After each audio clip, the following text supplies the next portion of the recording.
신고가 접수됐습니다. 매일 밤 11시에 불을 피워서 주민들이 연기 피해를 호소하고 있어요. 경찰관님, 저 집 며느리가 시어머니 죽은 후로 2달째 매일 밤 뭘 태워요? 혼이라도 빠진 게 아니면 정상이 아니에요. 2019년 12월 17일 부산 영도구의 한적한 주택가. 밤 11시가 넘은 시각 정하은의 집 뒷마당에서 또다시 연기가 피어올랐습니다. 겨울밤의 차가운 공기 속에서 회색 연기가 검은 하늘로 솟아올랐고 매캐한 연기 냄새가 바람을 타고 이웃집까지 퍼져나갔습니다. 이미 여러 날째 계속되는 일이었지만 오늘따라 연기가 유독 짙었습니다. 마당 한 구석에 놓인 낡은 드럼통 앞에 51세의 정하은이 홀로 서 있었습니다. 그녀의 얼굴은 타오르는 불빛에 붉게 물들어 있었고 이마에는 구슬땀이 맺혀 있었습니다.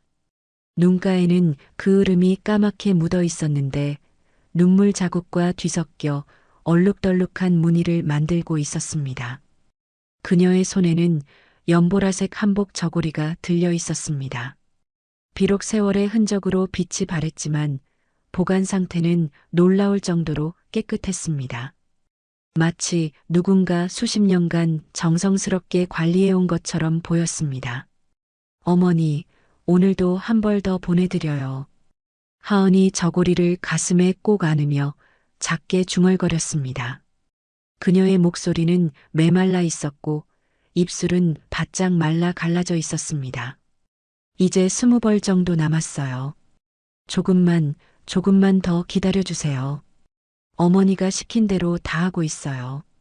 그녀가 천천히 저고리를 불 속에 넣자 오래된 천이 타면서 특유의 냄새가 났습니다. 명주 특유의 타는 냄새와 함께 묘한 향기가 섞여 있었습니다. 하은은 그 냄새를 깊이 들이마셨습니다. 어머니가 생전에 즐겨 쓰던 동백기름 냄새가 아직도 남아있는 것 같았습니다. 불꽃이 저고리를 삼키는 것을 지켜보며 그녀의 눈에서 뜨거운 눈물이 흘러내렸습니다. 바로 그때였습니다.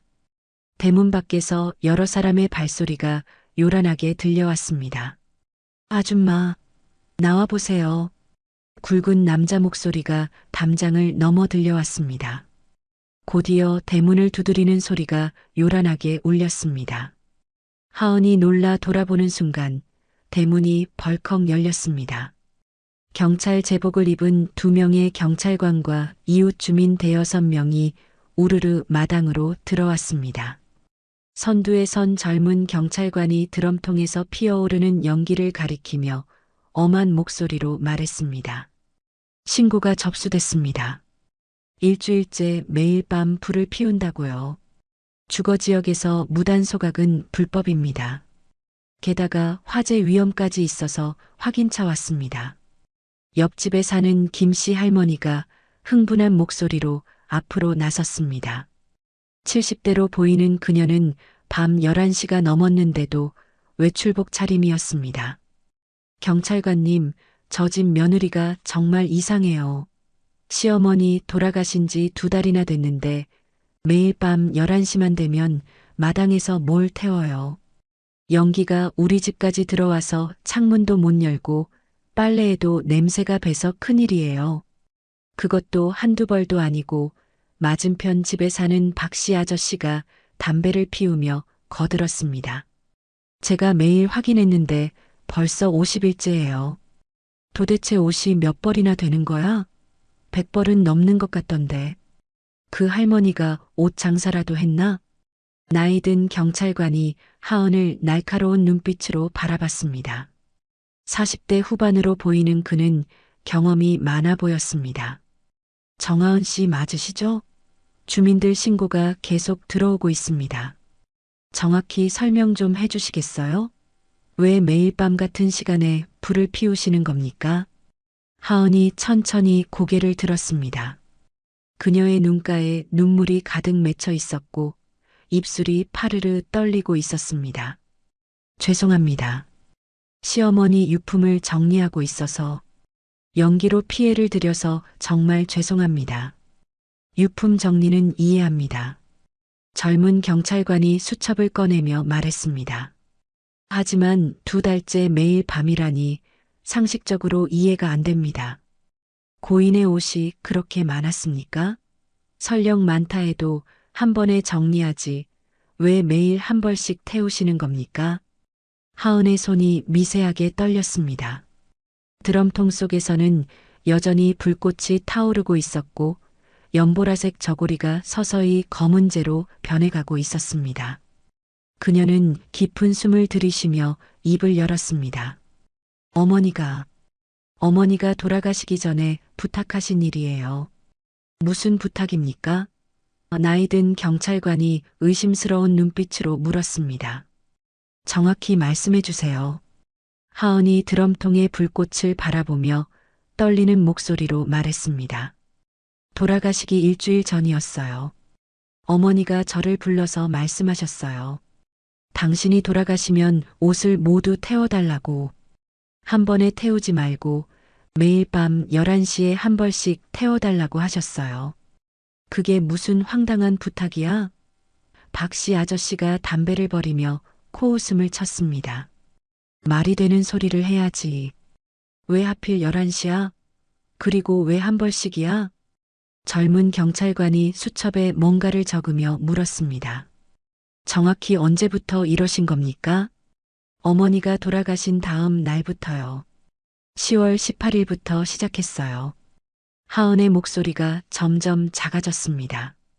오늘이 12월 17일이니까 정확히 60일째네요. 경찰관이 계산했습니다. 그럼 앞으로도 계속하실 생각입니까? 주민들이 계속 신고하면 경범죄로 처벌받을 수 있습니다. 하은이 단호하게 고개를 끄덕였습니다. 네. 어머니 옷이 다 없어질 때까지는 계속해야 해요. 어머니와의 약속이에요. 이웃들이 더욱 시끄럽게 수군거리기 시작했습니다. 저 여자 정신이 이상해진 거 아니야? 시어머니한테 무슨 죄를 지었길래? 뭔가 숨기는 게 분명해. 정상이 아니야. 나이든 경찰관이 한 발 더 다가섰습니다. 그의 눈빛이 날카로워졌습니다. 정하은 씨, 혹시 시어머니가 돌아가신 것과 관련해서 숨기는 게 있습니까? 정말 자연사였습니까? 하은의 얼굴이 순간 창백해졌습니다. 무슨 말씀이세요? 어머니는 폐암으로 돌아가셨어요. 병원 기록도 다 있어요. 그럼 왜 이런 이상한 행동을 하시는 겁니까? 경찰관이 추궁했습니다. 상식적으로 이해가 안 됩니다. 하은의 눈에서 눈물이 뚝뚝 떨어졌습니다. 믿기 어려우시겠지만 이유가 있어요. 정말로 이유가 있어요. 그 이유가 뭡니까? 젊은 경찰관이 다그쳤습니다. 하은이 잠시 침묵하다가 입을 열었습니다. 어머니가 제게 남기신 마지막 선물이 이 옷들 속에 있어요. 선물? 김씨 할머니가 비웃었습니다. 옷을 태우는 게 무슨 선물이야?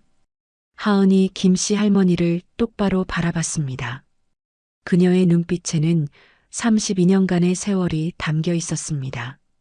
할머니는 모르실 거예요. 저와 어머니 사이에 무슨 일이 있었는지. 1987년 겨울, 제가 19살 때 어머니를 처음 만났어요. 부산 남포동의 작은 한방병원에서. 그녀의 목소리가 떨렸지만 이제는 모든 것을 털어놓을 때가 왔다는 것을 알았습니다. 32년 전 그 겨울날로 기억이 거슬러 올라갔습니다. 1987년 12월 1일 부산 남포동의 좁은 골목길. 아침 7시에 차가운 바람이 19살 정하은의 얼굴을 매섭게 때렸습니다. 그녀는 어머니가 물려준 낡은 검정 코트를 꼭 여미며 동래안 방병원이라고 적힌 간판을 올려다봤습니다. 페인트가 군데군데 벗겨진 간판은 세월의 흔적을 고스란히 드러내고 있었습니다. 병원이라기보다는 허름한 창고 같아 보였지만 그녀에게는 희망의 공간이었습니다. 첫 직장, 첫 월급, 첫 사회생활. 모든 것이 처음이었고 가슴이 두근거렸습니다. 하지만 동시에 두려움도 컸습니다. 과연 잘할 수 있을까? 쫓겨나지는 않을까? 무거운 나무문을 밀고 들어가자 한약 냄새가 코를 찔렀습니다. 감초와 당귀, 청군 같은 약재들이 뒤섞인 특유의 냄새였습니다.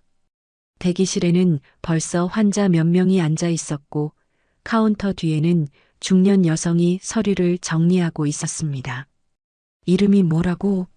여성이 고개도 들지 않고 퉁명스럽게 물었습니다.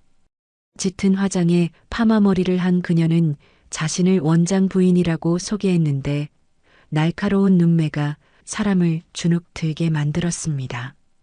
빨리 대답 안 해? 시간 없어. 환자들 밀려 있다고. 정하은입니다. 하은이 조심스럽게 대답했습니다. 목소리가 떨려서 2번 말해야 했습니다. 긴장한 탓에 손바닥에 땀이 났습니다. 나이는 19입니다. 경력은? 원장 부인이 위아래로 훑어보며 물었습니다. 그 시선이 마치 값을 매기는 것 같아 불편했습니다. 없습니다. 고등학교 졸업하고 처음이에요. 원장 부인이 혀를 차며 깊은 한숨을 쉬었습니다. 타자는 칠 줄 알아? 아니요. 배운 적이 없어서. 한의학 용어는? 한약 이름이라도 아는 거 있어? 사군자탕이 뭔지는 알아? 잘 모릅니다. 하지만 열심히 배우겠습니다. 밤에라도 공부하겠습니다. 그럼 뭘 할 줄 안다는 거야? 이력서에 특기도 없고 요즘 애들은 기본도 안 돼 있어. 컴퓨터도 못하고 한문도 모르고. 원장 부인의 목소리가 점점 날카로워졌습니다. 그런데 왜 여기 지원한 거야? 하은은 아무 말도 못했습니다.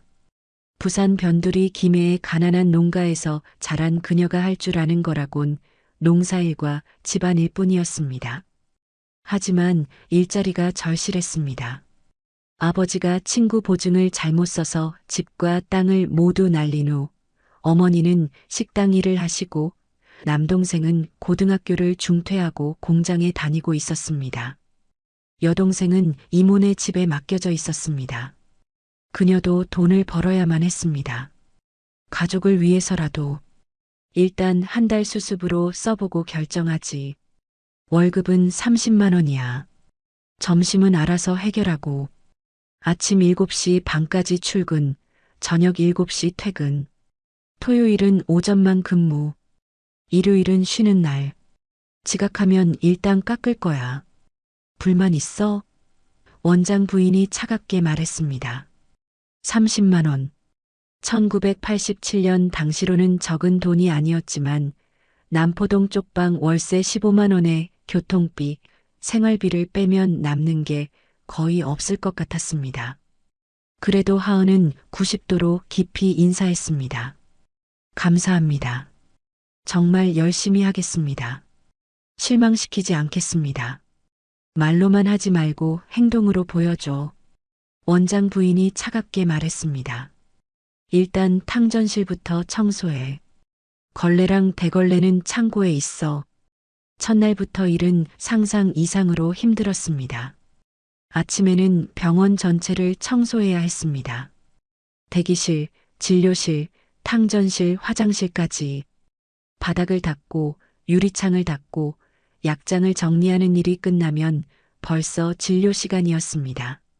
환자들의 차트를 정리하고 약재를 분류하고 처방전을 베껴 쓰고 전화를 받고 약 봉투를 만들고 일은 끝이 없었습니다.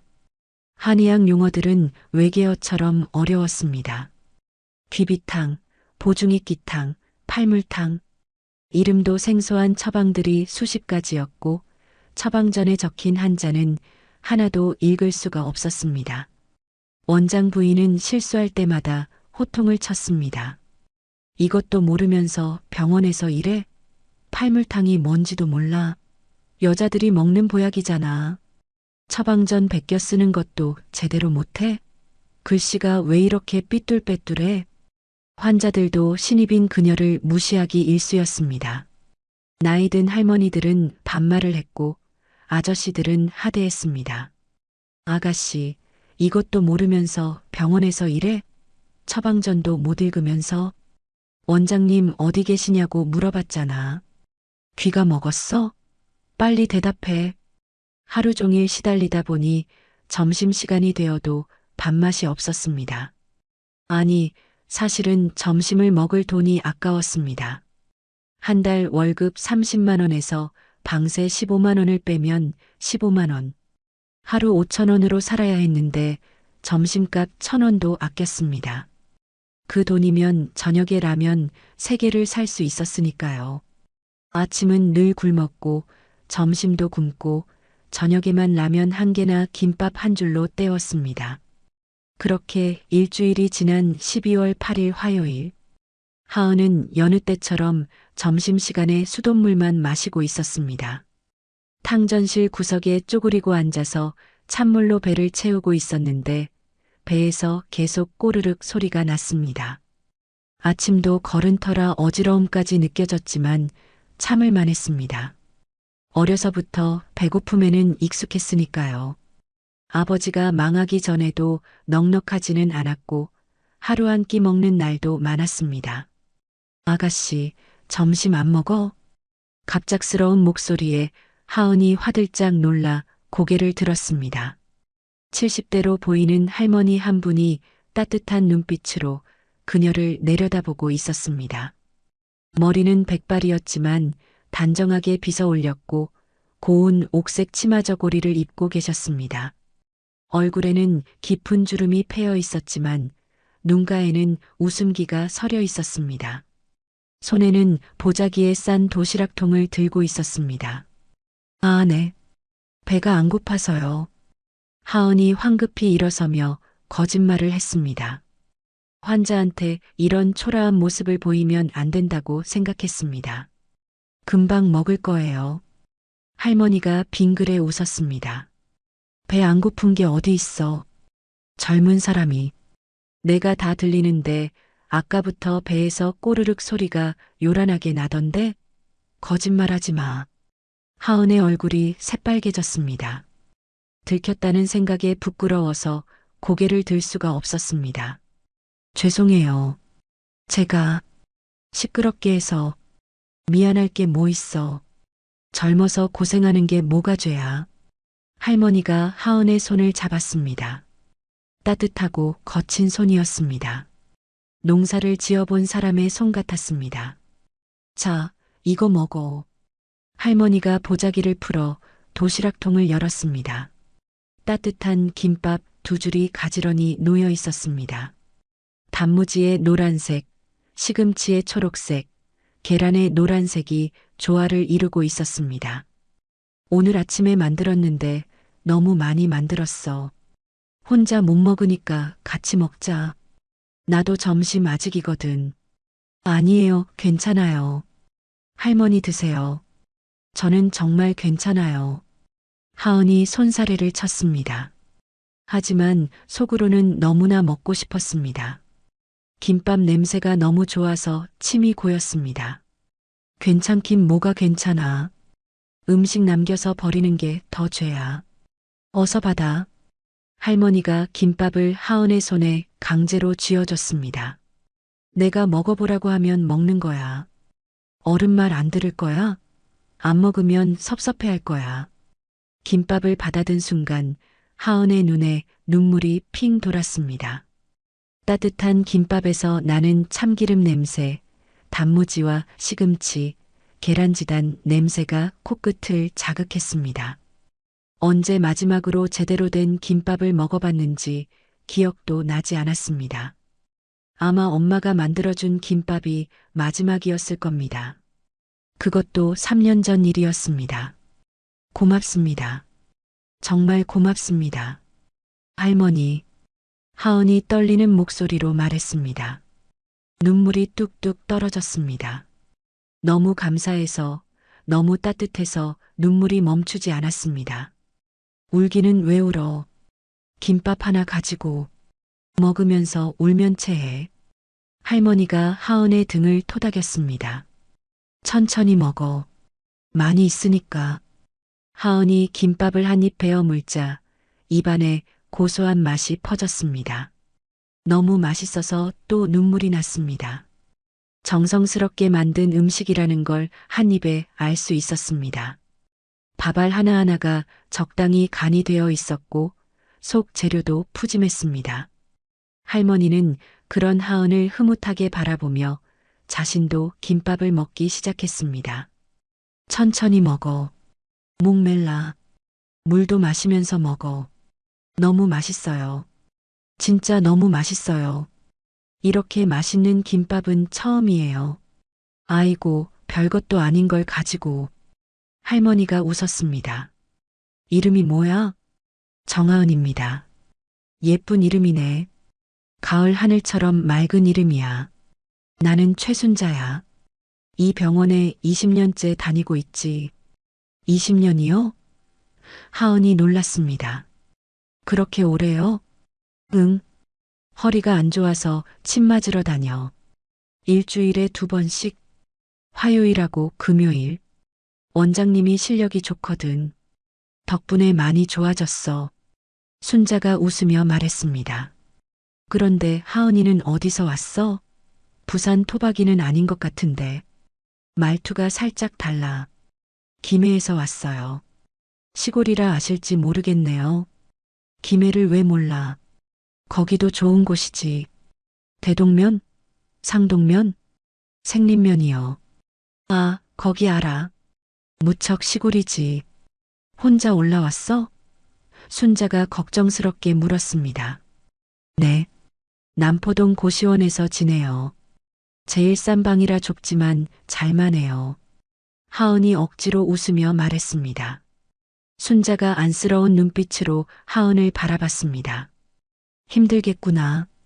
젊은 나이에 타지에서 혼자 사는 게 쉽지 않지. 가족은? 부모님은? 아버지가 사업 실패하셔서 친구 보증 잘못 썼다가 집도 날리고 지금은 뿔뿔이 흩어져 살아요. 엄마는 부산 어디선가 식당 일하시고 아버지는 일용직 일하시고 아이고 불쌍한 것. 순자가 하은의 손을 꼭 잡았습니다. 그래서 밥도 제대로 못 먹고 다니는구나. 돈 아끼려고. 그날 이후로 순자는 일주일에 2번씩 병원에 왔고 올 때마다 하은에게 먹을 것을 가져다 줬습니다. 김밥, 주먹밥, 삶은 계란, 찐 고구마, 떡볶이, 어묵, 순대. 소박하지만 정성이 담긴 음식들이었습니다. 때로는 반찬통에 김치와 멸치볶음, 콩자반, 무말랭이 같은 밑반찬도 담아왔습니다. 할머니, 이러시면 안 돼요. 제가 너무 죄송해요. 받기만 해서 제가 어떻게 보답해야 할지. 하은이 매번 미안해했습니다. 보답은 무슨 보답? 건강하게 잘 지내는 게 보답이야. 우리 집에 아들만 셋이라 딸이 없거든. 하은이가 내 딸 같아서 그래. 딸 하나 생긴 셈 치고 받아. 나도 누군가에게 베풀 수 있어서 행복해. 순자가 웃으며 말했습니다. 시간이 흐르면서 하은은 순자에 대해 더 많이 알게 되었습니다. 순자는 자갈치 시장 근처에서 30년째 포목점을 운영하고 있었고 새벽 5시에 일어나 가게 문을 열고 저녁 8시가 되어서야 문을 닫는 부지런한 삶을 살고 있었습니다. 남편이 돌아가신 후에도 혼자 힘으로 2 아들을 대학까지 보냈다는 이야기를 들으며 하은은 순자를 더욱 존경하게 되었습니다. 특히 순자가 젊은 시절 시집살이로 고생했다는 이야기를 들었을 때는 마음이 아팠습니다. 시어머니가 너무 독하셨어. 새벽 4시에 일어나서 온 집안 청소하고 시동생 5명 밥 차리고 빨래하고 하루에 3시간도 못 잤어. 순자가 옛날을 회상하며 말했습니다. 그래서 나는 내 며느리한테는 절대 그러지 않겠다고 마음먹었지. 힘드셨겠어요, 어머니. 하은이 안쓰러워했습니다. 그때는 다 그렇게 살았어. 순자가 하은의 손을 잡았습니다. 순자는 새 아들에 대해서도 자주 이야기했습니다. 큰아들 민수는 서울대 경영학과 나와서 삼성에 다니고 둘째 민철은 부산대 무역학과 나와서 무역회사 차렸고 막내 민호는 고등학교만 나왔지만 제일 착해요. 손자가 아들 자랑을 할 때면 얼굴에 행복이 가득했습니다. 학벌은 막내가 제일 못하지만 효도는 제일 많이 해. 매주 토요일마다 와서 집안일도 도와주고 월급날마다 용돈도 갖다 주고 1988년 2월에 어느 토요일 오후 하은이 병원 대기실 청소를 마치고 약재를 정리하고 있을 때 한 청년이 병원으로 들어왔습니다. 키가 175cm 정도의 마른 체격, 검은 뿔테 안경을 쓴 단정한 인상의 청년이었습니다. 깔끔한 와이셔츠에 감색 바지를 입은 그는 조심스럽게 주변을 둘러보다가 하은을 발견하고 다가왔습니다. 안녕하세요. 혹시 정하은 씨 맞으시죠? 청년이 정중하게 인사했습니다. 네, 저를 어떻게... 하은이 놀라서 대답했습니다. 처음 보는 남자가 자신의 이름을 아는 것이 당황스러웠습니다. 저는 최순자 어머니 아들 강민호입니다. 어머니가 하은 씨 이야기를 많이 하셔서요. 착하고 예쁜 아가씨라고 늘 자랑하세요. 민호가 수줍게 웃었습니다. 오늘 어머니 모시러 왔는데 어머니가 잠깐 기다리고 있으라고 하시네요. 일부러 그러신 것 같아요. 그제야 하은은 순자의 의도를 알아차렸습니다. 얼굴이 빨개진 하은은 어쩔 줄 몰라 했습니다. 아, 그러셨군요. 부담스러우시면 그냥 모른 척 해주세요. 어머니가 워낙 하은 씨를 좋아하셔서 민호가 미안한 듯 말했습니다. 그것이 두 사람의 첫 만남이었습니다.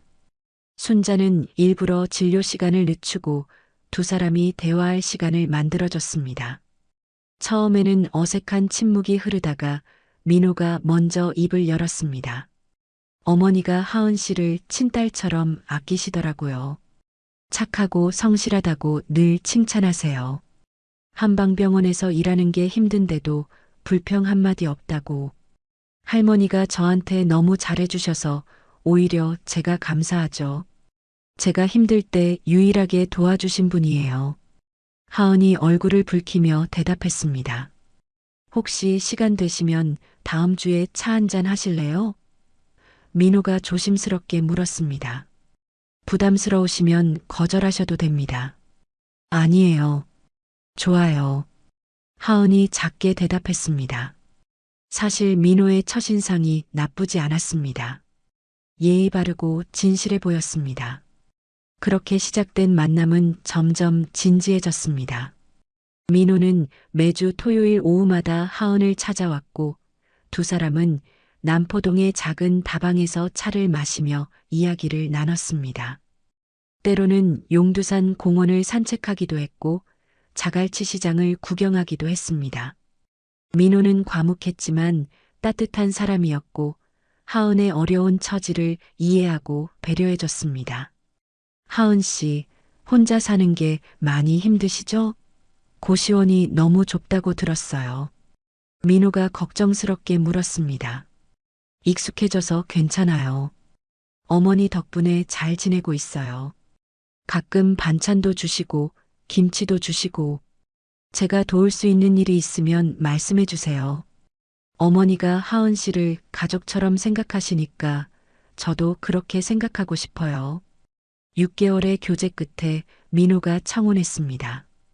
1988년 8월 15일 광복절이었습니다. 태종대 등대 앞에서 바다를 바라보며 민호는 주머니에서 작은 상자를 꺼냈습니다. 값비싼 것은 아니었지만 정성스럽게 고른 은반지였습니다. 3달치 월급을 모아 산 것이었습니다. 하은 씨, 저와 결혼해 주시겠어요? 부자는 아니지만 성실하게 살겠습니다. 하은 씨를 평생 아끼고 사랑하겠습니다. 어머니도 모시고요. 하은은 눈물을 흘리며 고개를 끄덕였습니다. 네, 저도 민호 씨와 평생 함께하고 싶어요. 어머니도 제 어머니처럼 모시고 싶어요. 결혼 준비를 하면서 처음으로 시댁 형제들을 제대로 만났습니다. 순자가 집으로 초대해서 가족회의를 열었던 날, 큰형 민수와 둘째 민철의 반응은 예상대로 차가웠습니다. 민수는 삼성전자 과장이었고 민철은 무역회사를 운영하고 있었습니다. 두 사람 모두 명문대를 나왔다는 자부심이 강했습니다. 막내가 결혼을 너무 서두르는 거 아니야? 민수가 순자를 바라보며 말했습니다. 아직 27인데. 그리고 우체국 집배원 월급으로 어떻게 살 건데? 그것도 집안 배경도 모르는 여자와. 김해 시골 출신이라며? 고졸이고. 민철이 거들었습니다. 우리 집안이랑 격이 안 맞아. 최소한 대학은 나온 여자를 만나야지. 무슨 소리야? 하은이는 정말 착한 아이야. 내가 1년 넘게 지켜봤어. 학벌이 뭐가 중요해? 사람 됨됨이가 중요하지. 순자가 화를 냈습니다. 어머니는 너무 감정적으로 판단하시는 것 같아요. 민수가 차갑게 말했습니다. 결혼은 현실이에요. 저 여자가 우리 집안에 무슨 도움이 되겠어요? 재산도 없고 학벌도 없고. 형님들, 제가 좋아해서 결혼하는 겁니다. 민호가 단호하게 말했습니다. 하은 씨는 정말 좋은 사람이에요. 성실하고 착하고. 넌 너무 순진해. 민철이 코웃음을 쳤습니다. 세상이 그렇게 만만하지 않아. 나중에 후회하지 마. 하은은 그 자리에서 작아지는 자신을 느꼈습니다. 형제들의 무시하는 시선이 칼처럼 아팠습니다. 하지만 순자가 그녀의 손을 꼭 잡으며 힘을 줬습니다. 너희들이 뭐라고 해도 나는 하은이를 며느리로 맞을 거야. 이 아이만큼 착한 아이를 본 적이 없어. 너희들보다 훨씬 효녀야. 1988년 10월 10일 결혼식은 남포동의 작은 예식장에서 치러졌습니다. 행복 예식장이라는 이름과 달리 낡고 좁은 곳이었지만 하은에게는 세상에서 가장 아름다운 곳이었습니다. 결혼 후 하은과 민호는 순자와 함께 살기 시작했습니다. 영도구의 오래된 2층 주택은 방 3개짜리 작은 집이었지만 하은에게는 천국 같았습니다. 매일 아침 순자와 함께 아침을 먹고 저녁에는 온 가족이 모여 저녁을 먹는 평범한 일상이 그녀에게는 꿈 같았습니다. 특히 순자가 해주는 따뜻한 된장찌개는 친정어머니의 손맛을 느끼게 했습니다. 하은아, 이제 병원 그만둬도 돼. 원장 부인이 너무 까칠하잖아. 월급도 적고. 순자가 말했습니다. 괜찮아요, 어머니. 일하는 게 좋아요. 그리고 이제는 많이 익숙해졌어요. 한약 이름도 많이 외웠고요. 그럼 내 가게로 와서 일해. 포목점 일을 배우면 나중에 도움이 될 거야. 나도 나이가 들어가는데 믿을 사람이 필요해. 순자가 제안했습니다. 그렇게 하은은 1989년부터 순자의 포목점에서 일하기 시작했습니다. 자갈치 시장 근처의 순자 포목은 30평 남짓한 작은 가게였지만 단골이 많은 곳이었습니다. 가게 안에는 각종 천들이 빼곡히 쌓여 있었고 한복감부터 양장감까지 다양한 종류의 원단이 있었습니다. 순자는 하은에게 천의 종류, 품질 구별법, 가격 책정법, 손님 응대법을 하나하나 가르쳐줬습니다. 하은아, 이게 명주고 이게 못이야. 만져보면 느낌이 달라. 순자가 천을 만지며 설명했습니다. 명주는 부드럽고 광택이 나지만 모시는 까끌까끌하고 시원해. 여름에는 모시, 겨울에는 명주가 좋아. 어머니, 이렇게 다 가르쳐 주시면 어머니만의 노하우를 다 빼앗기는 거 아니에요? 하은이 걱정했습니다. 바보야, 너한테 다 물려줄 건데 뭘 걱정해. 너는 내 딸이잖아. 순자가 웃으며 말했습니다. 하은은 순자의 가르침을 가슴에 새기며 열심히 일했습니다. 손재주가 좋았던 하은은 금세 바느질도 배웠고 한복 수선도 할 수 있게 되었습니다. 특히 단골 손님들의 치수를 외워서 맞춤 한복을 추천하는 재주가 뛰어났습니다. 동네 사람들은 하은의 성실함과 친절함을 인정했습니다. 순자 씨 며느리 정말 일 잘하네. 손님 응대도 친절하고. 맞아. 젊은 사람이 예의도 바르고 일도 야무지게 해. 그러나 형제들의 태도는 여전히 차가웠습니다. 명절 때마다 잠깐 들르면서도 하은과는 제대로 대화하지 않았습니다. 큰 형수는 대기업 임원의 딸이었고 둘째 형수는 의사 집안 출신이었습니다. 시어머니는 막내 며느리만 예뻐하시네요. 큰 형수가 명절날 빈정거렸습니다. 같이 사니까 그런가 봐요. 그러게요. 우리는 뭐가 부족해서. 학벌도 집안도 우리가 나은데. 둘째 형수도 거들었습니다. 너희들이 효도를 하면 내가 더 예뻐하지. 순자가 단호하게 말했습니다. 명절 때만 와서 밥 먹고 가는 게 효도냐? 하은이는 매일 나랑 같이 지내면서 일도 돕고 집안일도 하는데 시간이 흐르면서 하은과 민호 부부에게도 변화가 찾아왔습니다. 1990년 첫째 딸 수진이가 태어났고 1992년에는 둘째 아들 준호가 태어났습니다. 순자는 손주들을 끔찍이 아꼈고 하은이 가게 일을 하는 동안 아이들을 돌봐줬습니다. 우리 수진이는 엄마 닮아서 예쁘고 준호는 아빠 닮아서 똑똑해. 순자가 손주들을 안고 행복해했습니다. 어머니가 계셔서 정말 다행이에요. 어머니 아니었으면 아이들 키우면서 일하기 힘들었을 거예요. 하은이 감사해했습니다. 2010년이 되면서 순자의 건강에 이상 신호가 나타나기 시작했습니다. 71세가 된 순자는 허리 통증이 심해져서 제대로 걷기도 힘들어했습니다. 처음에는 파스를 붙이고 참았지만 점점 심해져서 가게 일도 제대로 할 수 없게 되었습니다. 어머니, 큰 병원 가보셔야 해요. 이러다가 더 나빠지면 어떡해요. 하은이 매일 같이 설득했습니다. 돈이 아까워서. 병원비 비싸잖아. 순자가 망설였습니다.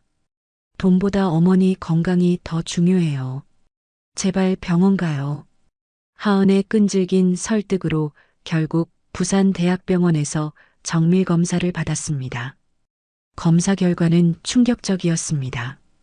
척추관 협착증이 심각한 상태였고 디스크도 여러 개가 탈출해 있었습니다. 의사는 즉시 수술이 필요하다고 했습니다. 수술하지 않으면 하반신 마비가 올 수도 있습니다. 의사가 엄중하게 말했습니다. 수술비가 얼마나 되나요? 하은이 떨리는 목소리로 물었습니다. 전체 비용은 800만 원 정도 예상됩니다.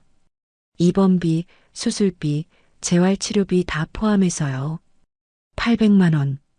하은과 민호에게는 엄청난 금액이었습니다. 민호의 우체국 월급은 200만 원이었고 포목점 수입도 불규칙했습니다. 저축해둔 돈도 아이들 교육비로 거의 써버린 상태였습니다. 하은과 민호는 형제들에게 연락했습니다. 형, 어머니 수술비를 3등분해서 부담하면 어떨까?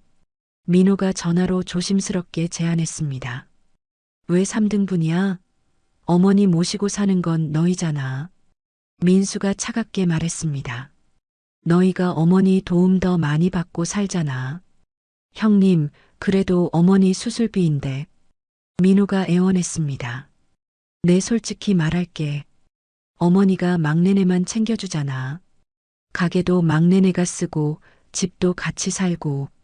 그런데 왜 우리가 돈을 내야 해? 민수가 쏘아붙였습니다. 둘째 민철의 반응도 비슷했습니다. 나도 사업이 어려워서 여유가 없어. 대출금도 많고. 막내가 알아서 해. 결국 하은과 민호가 수술비 전액을 부담해야 했습니다. 적금을 깨고 보험을 해약하고 그래도 모자라서 은행 대출까지 받았습니다. 수술 당일 형제들은 아무도 오지 않았습니다. 하은이 새벽부터 병원에서 대기하고 있었고 민호는 휴가를 내고 왔습니다. 6시간에 걸친 대수술이었습니다. 수술은 성공적입니다. 하지만 회복에 시간이 걸릴 겁니다. 의사가 설명했습니다.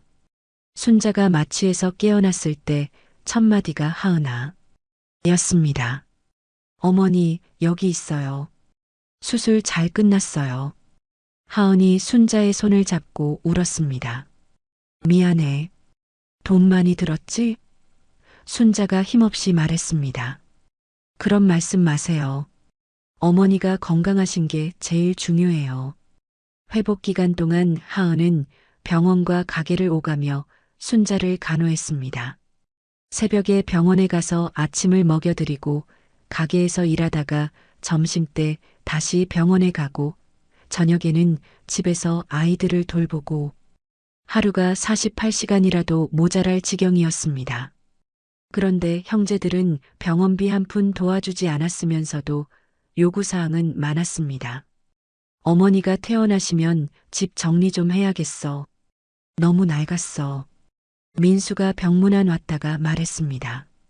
형님, 지금 그런 얘기가 중요한가요? 민호가 답답해했습니다. 그리고 가게도 정리해야 할 것 같아. 어머니가 이제 일 못하시잖아. 민철이 거들었습니다. 가게는 제가 운영하고 있어요. 하은이 끼어들었습니다. 며느리가 왜 시댁 재산을 맘대로 해? 민수가 날카롭게 쏘아붙였습니다. 그 후로도 형제들은 계속 돈을 요구했습니다. 민수는 아이들 유학비를 빌려달라고 했고 민철은 사업 자금이 급하다며 손을 벌렸습니다. 순자가 아픈 와중에도 그들의 요구는 끊이지 않았습니다. 막내야, 2천만 원만 빌려줘. 아이 유학비가 급해서. 민수가 전화로 부탁했습니다. 형, 우리도 어머니 수술비 대출 갚느라 힘들어. 민호가 거절했습니다. 그럼 어머니한테 말해서 집 담보로 대출 받으면 안 돼? 민수가 뻔뻔하게 말했습니다. 하은은 그런 형제들을 보며 분노가 치밀어 올랐지만 순자를 위해 참았습니다. 하은아, 형들 때문에 너희가 고생하는 거 나도 알아. 순자가 미안해했습니다. 내가 자식 복이 없나 봐. 어머니, 그런 말씀 마세요. 저희가 있잖아요. 하은이 순자를 위로했습니다. 2018년 여름 순자가 정기검진차 병원에 입원했을 때의 일이었습니다. 79세가 된 순자는 당뇨와 고혈압으로 정기적으로 입원 치료를 받아야 했습니다. 그날도 하은이 병실에서 순자를 돌보고 있었는데 갑자기 형제들이 모두 나타났습니다. 민수와 민철 그리고 형수들까지 다 왔습니다. 평소와 달리 정장을 차려입고 서류 가방까지 들고 있었습니다. 하은은 불길한 예감이 들었습니다. 어머니, 오늘 중요한 얘기가 있어서 왔어요. 민수가 서류를 꺼내며 말했습니다. 무슨 일이니? 순자가 불안한 표정으로 물었습니다. 어머니 재산을 미리 정리해 두시는 게 좋을 것 같아요. 민철이 거들었습니다. 집이랑 가게 명의를 정리하자는 거예요. 왜 갑자기 그런 얘기를? 순자가 당황했습니다. 어머니가 연세도 있으시고 건강도 안 좋으시니까 미리 정리해 두면 나중에 세금도 절약되고 좋아요. 민수가 준비해온 서류를 펼쳤습니다. 여기 도장만 찍으시면 돼요. 하은이 서류를 보니 재산 분할 동의서였습니다. 집은 큰아들에게, 가게는 둘째에게, 막내는 아무것도 없었습니다. 잠깐만요. 하은이 서류를 가로챘습니다. 이게 뭡니까? 왜 막내 남편은 빠져 있어요? 막내는 이미 어머니랑 같이 살면서 혜택을 많이 받잖아. 민수가 차갑게 말했습니다. 혜택이요? 우리가 어머니 모시면서 얼마나 고생했는데. 하은의 목소리가 높아졌습니다. 며느리가 시댁 일에 왜 이렇게 나서? 큰형수가 비아냥거렸습니다. 32년 동안 어머니 모신 게 저희인데 왜 못 나서요? 하은이 떨리는 목소리로 말했습니다. 어머니 수술비 800만 원도 저희가 냈고 형님들이 빌린 3천만 원도 한 푼 안 갚았으면서 그건 내가 알아서 한 일이잖아. 민철이 소리쳤습니다. 어머니가 멀쩡히 계신데 무슨 재산 분할이에요? 어머니를 뭘로 보는 거예요? 하은이 울분을 터뜨렸습니다. 순자가 그 모습을 보다가 갑자기 가슴을 움켜쥐며 쓰러졌습니다. 아, 가슴이. 어머니. 하은이 급히 간호사를 불렀습니다. 의료진이 달려와 응급처치를 했습니다. 순자는 급성 스트레스로 인한 협심증 발작이었습니다. 형제들은 그제야 당황하며 물러났습니다. 순자가 쓰러진 후 중환자실로 옮겨졌습니다. 의사는 극심한 스트레스로 인한 심장 발작이었다고 설명했습니다.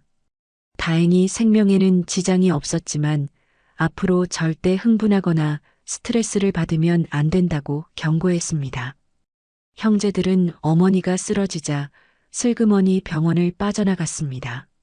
자신들이 저지른 일에 대한 죄책감은 전혀 없어 보였습니다.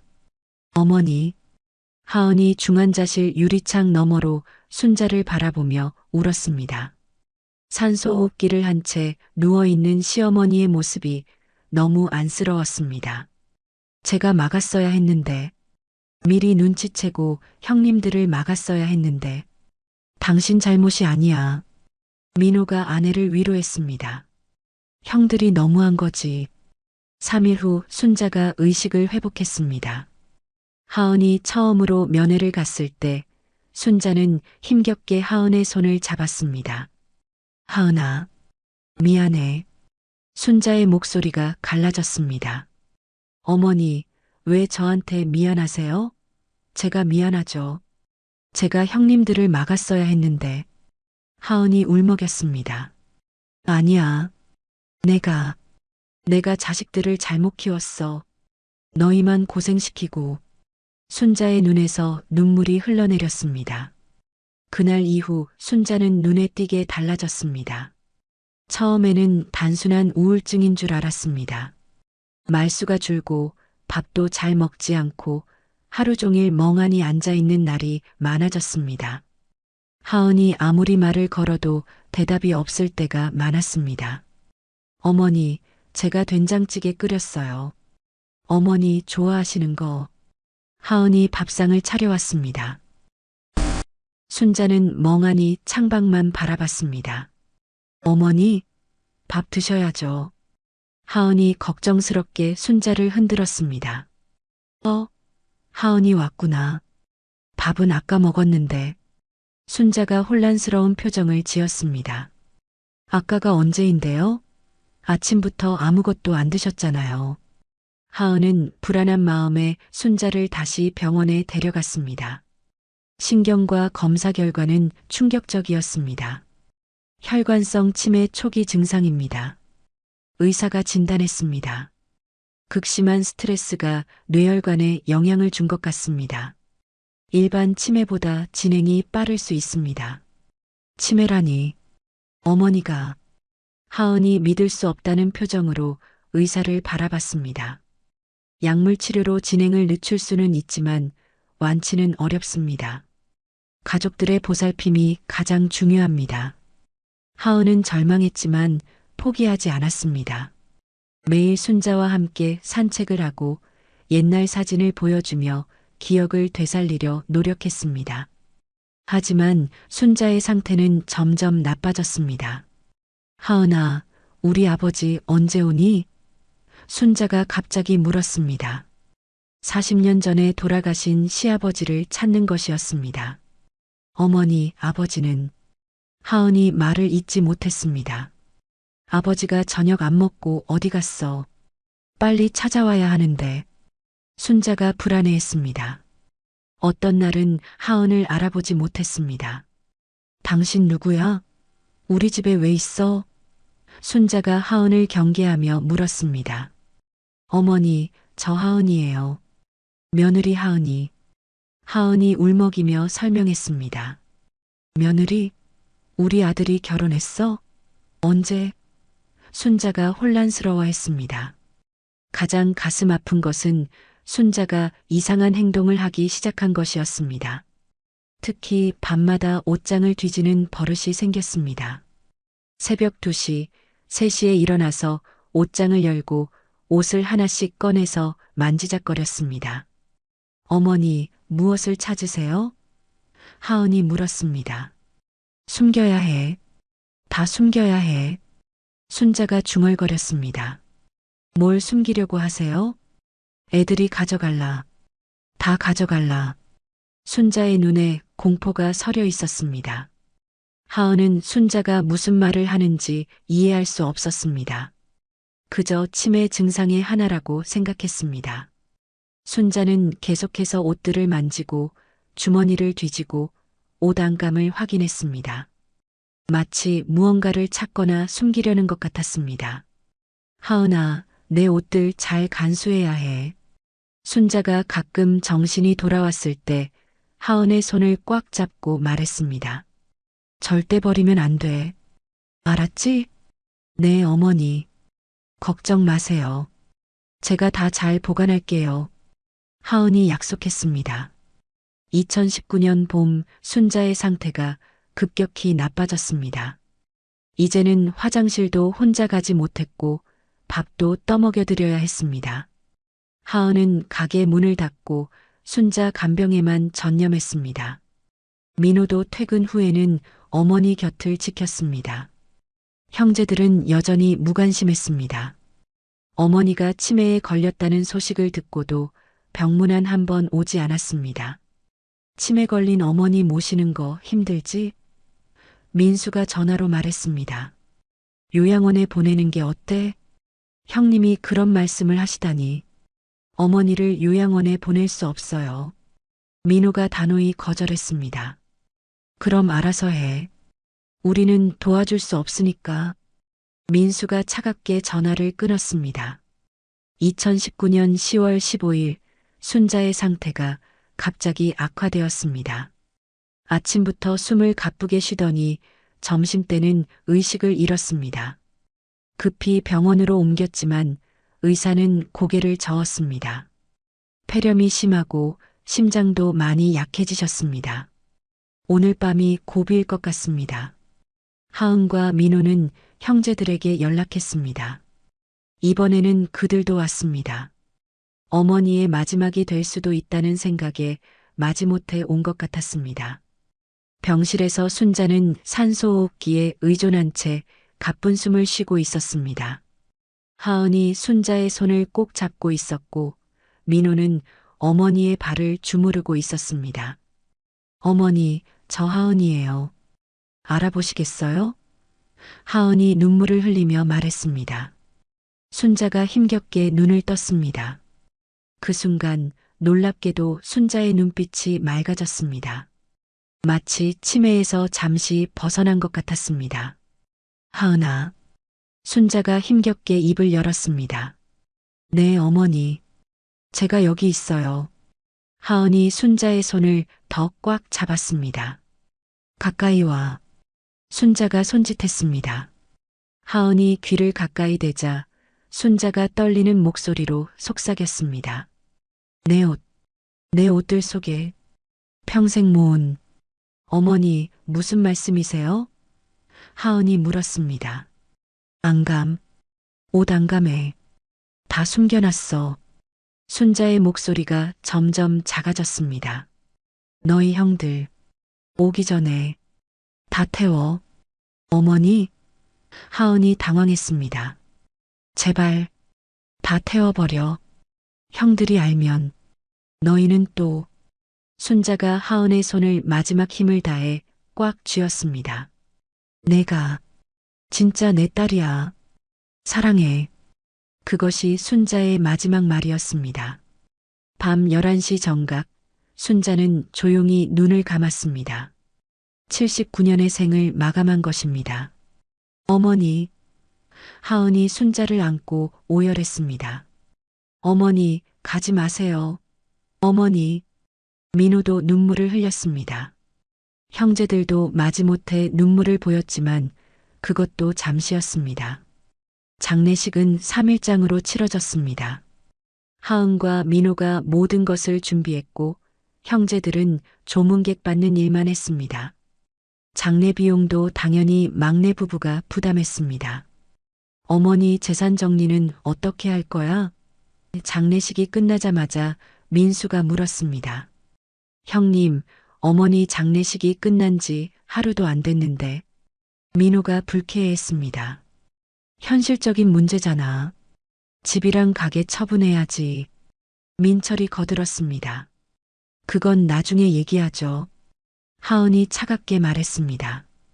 형제들이 돌아간 후 하은은 순자의 방으로 갔습니다. 옷장을 열자 순자가 평생 아끼던 옷들이 가지런히 걸려 있었습니다. 한복, 양장, 코트. 대부분 오래되었지만 깨끗하게 보관되어 있었습니다. 어머니가 왜 옷을 태우라고 하셨을까? 하은이 옷들을 만지며 중얼거렸습니다. 그때 낡은 한복 저고리를 들어 올리자 뭔가 이상한 느낌이 들었습니다. 무게가 평소보다 무거웠습니다. 자세히 살펴보니 안감이 두툼했습니다. 조심스럽게 안감을 뜯어보자 어머니, 하은의 입에서 탄성이 터져 나왔습니다. 안감 속에는 5만 원권 지폐 다발이 빼곡히 숨겨져 있었습니다.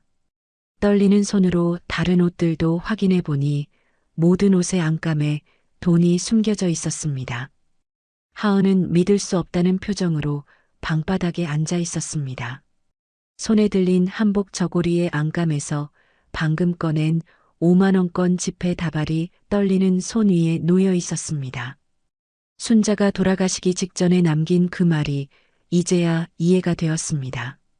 내 옷들 속에 평생 모은 안감, 옷 안감에 다 숨겨놨어. 민호가 퇴근하고 집에 들어왔을 때 하은은 여전히 그 자리에 앉아 첫 번째 저고리를 들고 있었습니다. 여보, 뭐해? 민호가 방문을 열다가 하은의 손에 든 돈다발을 보고 놀랐습니다. 그 돈은 어디서? 어머니가 옷 안감에 숨겨두신 거예요. 하은이 떨리는 목소리로 말했습니다. 이 저고리 안에만 1,000만 원이 들어 있었어요. 민호가 다리에 힘이 풀려 주저앉았습니다. 1,000만 원이라고? 어머니가 돌아가시기 전에 말씀하셨잖아요. 옷을 다 태우라고. 형님들이 오기 전에 태우라고. 하은이 저고리를 다시 살펴봤습니다. 이제 알겠어요. 왜 그런 부탁을 하셨는지. 그때 하은이 저고리 주머니에서 작은 봉투를 발견했습니다. 하은이에게라고 떨리는 글씨로 쓰여 있었습니다. 봉투를 열자 편지가 나왔습니다. 순자가 치매 초기에 정신이 맑을 때 쓴 것 같았습니다. 우리 하은이에게 이 편지를 읽고 있다면 나는 이미 하늘나라에 갔겠지. 미안해. 너무 미안해. 너희한테만 짐을 지워서. 하은아, 내가 너를 처음 봤을 때부터 알았어. 이 아이가 내 진짜 딸이구나. 피 한 방울 섞이지 않았지만 너만큼 나를 사랑해준 사람은 없었어. 32년 동안 한 번도 불평하지 않고 한 번도 힘들다고 하지 않고 묵묵히 나를 돌봐줬지. 큰아들과 둘째는 겉으로는 번듯하지만 속은 텅 비었어. 돈과 체면만 아는 놈들이야. 내가 잘못 키웠어. 너무 공부만 시키고 출세만 바라고 정작 사람 되는 법은 안 가르쳤나 봐. 내가 젊어서부터 조금씩 모은 돈이야. 아버지 몰래, 아들들 몰래 숨겨둔 돈. 포목점 하면서 30년 넘게 한 푼, 두 푼 모았어. 다 너희를 위해 모은 거야. 옷마다 얼마나 들어있는지는 나도 정확히 몰라. 치매가 오면서 기억이 흐릿해졌거든. 하지만 적지 않을 거야. 옷장에 있는 모든 옷을 확인해봐. 한복, 양장, 코트, 심지어 속옷까지도. 절대로 형들한테는 알리지 마. 내가 남긴 거라고 하지 마. 그놈들은 한 푼도 받을 자격이 없어. 너희가 복권에 당첨됐다고 해. 아니면 사업이 잘 됐다고 해. 무슨 핑계를 대서라도 이 돈이 너희 것이 되게 해. 내가 죽으면 내 옷들을 태워줘. 매일 밤 11시에 한 벌씩 태워. 태우기 전에 안감을 꼭 확인해. 돈을 빼내고 빈옷만 태워. 형들이 의심하지 않게 유품 정리한다고 해. 하은아, 치매 때문에 너를 알아보지 못할 때도 있었지? 미안해. 하지만 내 마음 깊은 곳에서는 항상 너를 기억하고 있었어. 내 딸, 내 진짜 딸. 민호야, 너는 형들과 달리 착한 아들이었어. 하은이를 아내로 맞은 건 내 인생 최고의 선택이었어. 하은이를 끝까지 사랑하고 아껴줘. 하은아, 고마워. 정말 고마워. 너 덕분에 내 인생이 행복했어. 사랑해. 2019년 3월 정신이 맑을 때 엄마가 편지를 읽는 하은의 눈에서 눈물이 쏟아졌습니다. 어머니, 어머니. 민호도 편지를 읽고 울었습니다. 어머니가 이렇게까지 어머니 말대로 해야 해요. 하은이 눈물을 닦으며 말했습니다. 매일 밤 옷을 한 벌씩 확인하고 태워야 해요. 그날 밤부터 하은은 어머니의 유언대로 실행에 옮겼습니다. 밤 11시 순자가 돌아가신 그 시각에 첫 번째 옷을 마당으로 가져갔습니다. 드럼통에 불을 피우기 전에 조심스럽게 안감을 확인했습니다. 두 번째 옷은 겨울 코트였습니다. 무거운 느낌이 들어 안감을 뜯어보니 역시 돈이 들어 있었습니다. 이번에는 5만 원권과 함께 낡은 통장도 있었습니다. 1990년에 개설한 통장에 3천만 원이 들어 있었습니다. 어머니가 얼마나 아끼며 모으셨을까. 하은이 통장을 보며 눈물을 흘렸습니다. 세 번째, 네 번째. 매일 밤 한 벌씩 확인할 때마다 돈이 나왔습니다. 어떤 옷에는 100만 원, 어떤 옷에는 1000만 원, 또 어떤 옷에는 수표가 들어 있었습니다.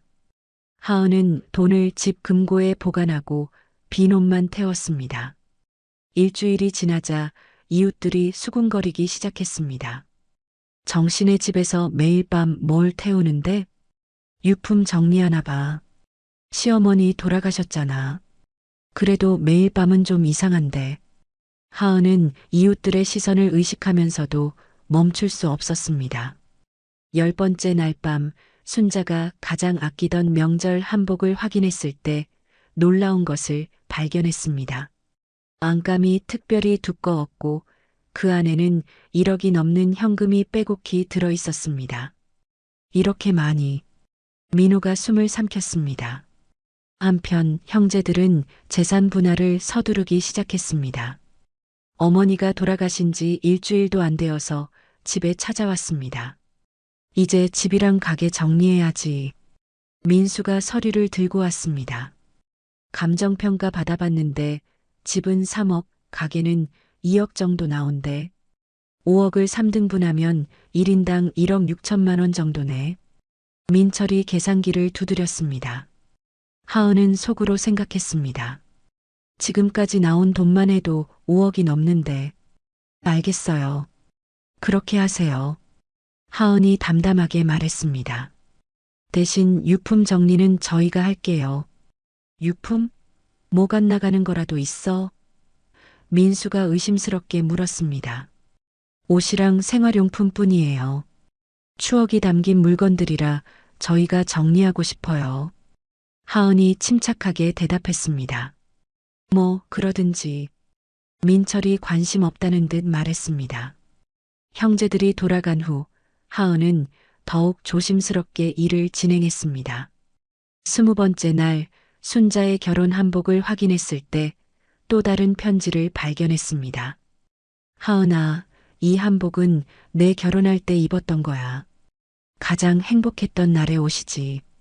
이 안에 든 돈은 내 결혼할 때 축의금으로 받은 돈을 모은 거야. 32년 전 내가 우리 며느리가 된 그날이 내 인생 두 번째로 행복한 날이었어. 한 달이 지났을 때 하은이 확인한 돈은 이미 10억을 넘어섰습니다. 민호가 믿을 수 없다는 표정을 지었습니다. 30년 넘게 한 푼, 두 푼 모으신 거예요. 하은이 말했습니다. 병원비도 아까워하시고 옷도 안 사 입으시고 50일째 되던 날 김씨 할머니가 담장 너머로 말을 걸었습니다. 하은아, 매일 밤 뭘 그렇게 태우니? 연기 때문에 숨쉬기 힘들어. 죄송해요, 할머니. 시어머니 유품 정리하는 중이에요. 하은이 죄송하다고 고개를 숙였습니다. 유품이 그렇게 많아? 벌써 50일째잖아. 어머니가 옷을 많이 가지고 계셨어요. 포목점 하셔서. 그래도 이상하다. 한 번에 태우지 왜 매일 한 벌씩 태워? 하은이 준비해둔 대답을 했습니다. 어머니가 생전에 그렇게 하라고 하셨어요. 한 번에 태우면 섭섭하니까 매일 한 벌씩 태워서 천천히 보내달라고. 60일째 마지막에서 10번째 옷을 확인했을 때 하은은 충격을 받았습니다. 평범해 보이는 면 잠옷 안에 부동산 등기부등본과 함께 10억이 넘는 예금 증서가 들어 있었습니다. 순자가 아무도 모르게 투자해둔 땅이 개발되면서 큰 돈이 된 것이었습니다. 70벌의 옷을 모두 확인한 결과 총액은 32억 7천만 원이었습니다. 순자가 평생 포목점을 하면서 한 푼, 두 푼 모은 돈이었습니다. 그런데 예상치 못한 일이 일어났습니다. 이웃 주민들이 단체로 경찰에 신고한 것입니다. 매일 밤 불을 피워서 연기 피해가 심각하다. 화재 위험이 있다. 그래서 지금 2019년 12월 17일 밤 11시 경찰이 하은의 집 마당에 서 있는 것이었습니다. 이웃들의 신고로 경찰까지 왔으니 이제는 더욱 조심해야 했습니다. 마지막 옷을 태운 것은 2020년 1월 15일이었습니다. 순자가 돌아가신 지 정확히 3개월째 되는 날이었습니다. 그 옷은 순자가 1960년 처음 포목점을 열던 날 입었던 낡은 비단 치마 저고리였습니다. 세월에 바랜 연분홍색 저고리와 감색 치마는 보기에도 60년 세월이 느껴졌습니다. 안감을 뜯자 돈과 함께 마지막 편지가 나왔습니다. 사랑하는 내 딸 하은이에게 이 옷은 내가 25살에 처음 장사를 시작할 때 입었던 거야. 남편이 죽고 새 아들을 혼자 키워야 했을 때 이 옷 한 벌이 내 전부였지. 자갈치 시장 구석에 작은 좌판을 펴고 천장사를 시작했어. 비가 와도 눈이 와도 하루도 쉬지 않았어. 그때는 정말 가난했어. 하루 벌어 하루 먹고 살기도 힘들었지. 큰아들 민수 대학 보낼 때는 내 밥을 굶어가며 등록금을 댔고 둘째 민철이 사업한다고 할 때도 빚을 내서 도와줬어. 그런데 그 아이들은 출세하고 나서 나를 잊어버렸지. 명절에나 얼굴 비추고 용돈 한 푼 주지 않았어. 하지만 막내 민호는 달랐어. 공부는 못했지만 착한 아이였어. 그리고 그 아이가 너랑 결혼했을 때 나는 하늘에 감사했어. 드디어 내 진짜 딸을 만났구나 싶었거든. 32년 동안 너는 한 번도 나를 실망시킨 적이 없었어. 형제들이 무시해도 돈이 없어도 묵묵히 나를 돌봐줬지. 내가 모은 돈이 정확히 얼마인지는 나도 몰라. 치매가 오면서 숫자를 잊어버렸거든. 60년 동안 한 푼, 두 푼 모은 돈이야. 명절 대목, 결혼식 한복, 이불복. 하나 팔 때마다 조금씩 숨겨뒀어.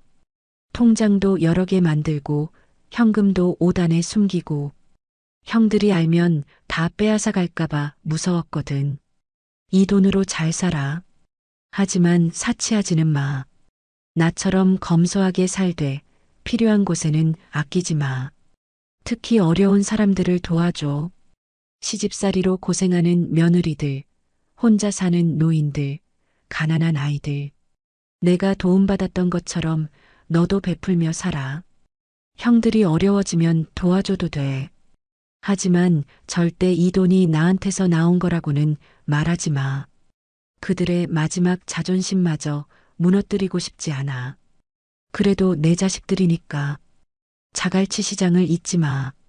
거기서 평생 장사한 사람들도 챙겨줘. 그들도 나처럼 새벽부터 밤까지 일하는 불쌍한 사람들이야. 할 수 있다면 쉼터 같은 걸 만들어줘. 순자 쉼터. 이름이 좋지 않니? 하은아, 다시 한번 고마워. 너 덕분에 내 인생이 행복했어. 비록 피는 섞이지 않았지만 너는 내 진짜 딸이야. 다음 생에는 정말로 내가 낳은 딸로 태어나렴. 그때는 처음부터 함께하자. 사랑한다. 영원히 사랑한다. 엄마가. 하은은 마지막 편지를 가슴에 안고 오래도록 울었습니다.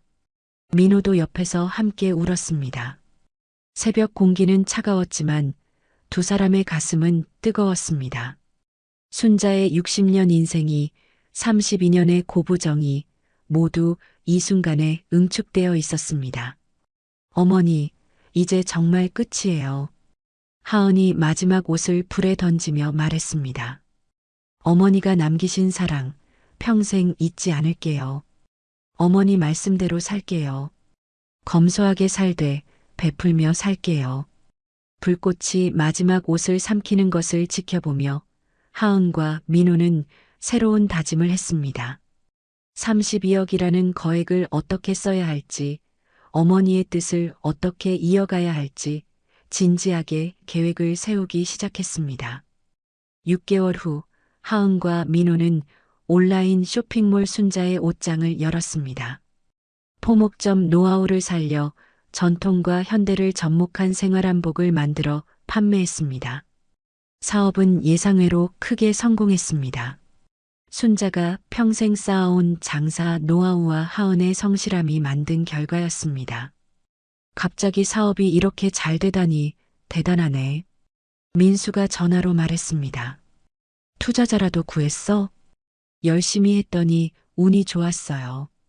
민호가 담담하게 대답했습니다. 1년 후 민수가 구조조정으로 실직했을 때 민호는 형이 모르게 도왔습니다. 민수가 지원한 회사의 사장에게 연락해서 채용을 부탁했고 연봉도 보전해줬습니다. 민철이 사업 실패로 파산했을 때도 익명으로 도왔습니다. 변호사를 통해 채무를 정리해주고 작은 가게를 마련해줬습니다.